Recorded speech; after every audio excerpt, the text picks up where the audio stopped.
दोस्तों, हम बात कर रहे हैं महारथी कर्ण, जिसे कई नामों से संबोधित किया गया है, जैसे अंगराज कर्ण, सूतपुत्र कर्ण, राधे कर्ण, दानवीर कर्ण और सूर्यपुत्र कर्ण, जो वास्तव में सूर्यदेव का पुत्र था, किंतु वह स्वयं भी नहीं जानता था। अंगराज कर्ण, जिनका जन्म एक सूत के घर में हुआ, जिसके पास जन्म से ही कवच और कुंडल थे, जो उसे एक तरह से अमर करते थे।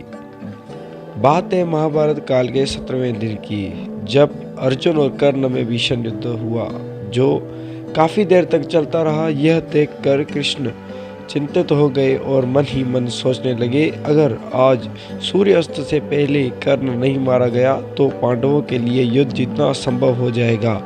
फिर उन्हें एक उपाय सूझा और वह बीच युद्ध में अर्जुन के रथ को लेकर दूसरी दिशा में चले गए। यह देख अर्जुन ने कृष्ण से कहा, प्रभु, युद्ध में पीठ दिखाने वाले को कायर कहते हैं, कृपया करके मेरे रथ को युद्ध में ले जाएं। तब कृष्ण ने कहा, अर्जुन, कभी कभी युद्ध को छोड़ना कायरता नहीं, युद्ध नीति होती है, और तुम भूल रहे हो मेरा एक नाम रणछोड़ भी है। उधर कर्ण अर्जुन के रथ को जाते देखकर सोचने लगा कि वासुदेव अर्जुन को कहाँ ले जा रहा है, और कर्ण भी उनके रथ के पीछे उसको ललकारते हुए गया। कर्ण की ललकार सुनकर अर्जुन ने वासुदेव से रथ रोकने के लिए कहा, किंतु भगवान ने कहा, अभी युद्ध का समय नहीं है। कुछ दूर पीछा करते रहे। पीछा करते करते कर्ण का रथ भूमि में धंस गया। तब कृष्ण ने अर्जुन का रथ रोक लिया। यह देख कृष्ण ने अर्जुन से कहा, तुम अंगराज कर्ण पर बाण चलाओ। अर्जुन ने कहा, वासुदेव, कर्ण का रथ भूमि में धंसा हुआ है और उसके हाथों में धनुष भी नहीं है। वासुदेव ने कहा, हे पार्थ, कर्ण एक महारथी योद्धा है, वो चाहे तो अपना रथ बदल सकता है, और यही वक्त उचित है कर्ण की मृत्यु का। यदि उसे इस वक्त नहीं मारा गया तो उसे मारना असंभव हो जाएगा। तब अर्जुन ने कहा, कर्ण पैदल है, ऐसे में उस पर कैसे वार करूं?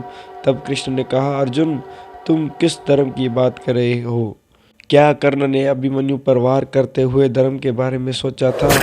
क्या भीष्म पितामह ने उस वक्त नियम बनाए थे जब भरी सभा में कर्ण ने द्रौपदी को वेश्या बोला था? हे पार्थ, कर्ण अधर्म का भागीदार है, इसलिए उसे सजा मिलनी चाहिए। हे पार्थ, धर्म की बात छोड़ो और कर्ण पर अंजनी अस्त्र से प्रहार करो। तब श्री कृष्ण की बातें सुनकर अर्जुन ने अंजनी अस्त्र से प्रहार किया, जो कर्ण की गर्दन में जा लगा।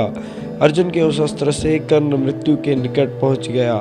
उसके बाद भगवान कृष्ण के मन में कर्ण की दानवीरता की परीक्षा लेने का विचार आया। तब कृष्ण और अर्जुन ब्राह्मण का रूप धारण कर कर्ण के पास गए और उनसे कहने लगे, हे अंगराज, मैंने आपकी दानवीरता के बहुत गुणगान सुने हैं। मैं आपसे दान मांगने आया हूँ। मेरी पुत्री का विवाह है, मैं अपनी पुत्री को स्वर्ण देने में असमर्थ हूँ, कृपया मेरी दुविधा का निवारण कर मुझे दान दें। यह सुनकर दानवीर कर्ण ब्राह्मण से बोले, हे ब्राह्मण देव, मैं मृत्यु के निकट हूँ और इस समय मेरे पास आपको देने के लिए कुछ भी नहीं है। इसके बाद ब्राह्मण ने कहा, हे अंगराज, आपके पास अब भी ऐसा कुछ है जो आप दान कर सकते हैं। यह सुनकर कर्ण समझ गया कि यह ब्राह्मण साधारण पुरुष नहीं है, बल्कि कोई देव है।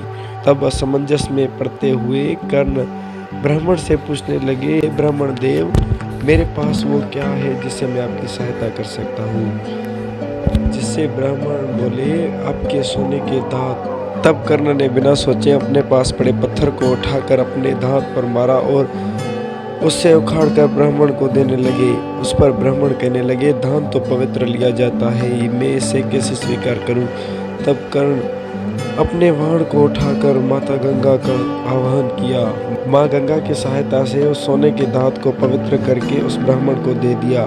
तब कर्ण ने उन ब्राह्मण से अनुरोध किया, हे देव, मुझे अपने वास्तविक रूप का दर्शन दीजिए, मैं आपका दर्शन करना चाहता हूँ। कर्ण की दानवीरता से प्रसन्न कृष्ण अपने सत्य रूप में दर्शन देते हुए कहा, कर्ण, तुम जैसा दानवीर त्रिलोक में कोई भी नहीं है। जब तक इस संसार में सूर्य और चंद्रमा रहेंगे, तब तक तुम्हारा नाम दानवीर कर्ण से विख्यात होगा। कर्ण, मैं तुम्हारी दानवीरता से अत्यंत प्रसन्न हूँ। तुम मुझसे जो चाहो वरदान मांग सकते हो। तब इस पर कर्ण ने कहा, प्रभु, मैं अगले जन्म में आपके राज्य में जन्म लेना चाहता हूँ, और दूसरा, मेरा जन्म एक कुंवारी माता द्वारा हुआ था, तो मैं चाहता हूँ कि मेरा अंतिम संस्कार भी कुंवारी भूमि अर्थात ऐसी भूमि जहाँ कभी भी अधर्म ना हुआ हो। इतना कहते कर्ण ने अपने प्राण त्याग दिए।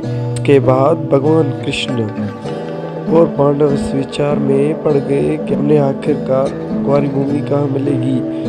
पूरी पृथ्वी खोजने के पश्चात जब श्री कृष्ण को ऐसी भूमि का टुकड़ा नहीं मिला, तो श्री कृष्ण ने कर्ण के मृत शरीर का अंतिम संस्कार अपने हाथों में किया।